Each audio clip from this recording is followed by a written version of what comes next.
Hello everyone, আমি তোমাদের সাথে একটা ছোট্ট ভিডিও শেয়ার করলাম। রবিবারের সকাল আর ছুটির দিনের ভিডিও। মেয়ের আবদার সকাল সকাল ওকে পড়তে বসাতে হবে। আমি বললাম আজকে কাজের চাপ আছে, আজকে এখন পড়তে বসতে হবে না, কিন্তু ওনার আবদার ওনাকে লেখাতেই হবে, তাই একটু লিখিয়ে নিলাম।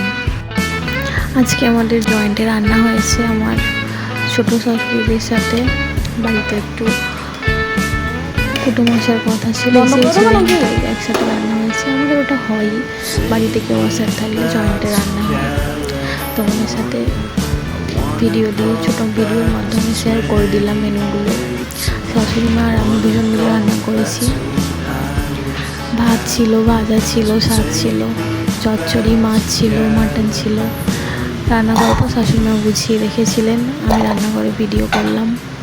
আমার শ্বশুরমশাইয়ের জন্য আলাদা রান্না হয় না, সুগার আলু দিয়ে কিছু খান না। বাচ্চাগুলোর জন্য একটু মাটন আলাদাভাবে করে নিয়েছিলাম প্রেশার কুকারে, ওরা তো ঝাল খেতে পারে না। আর একটু ছিল সাথে স্যালাড আর সবজি দিয়ে আর বড়ি দিয়ে টক, দারুণ খেতে ছিল টকটা।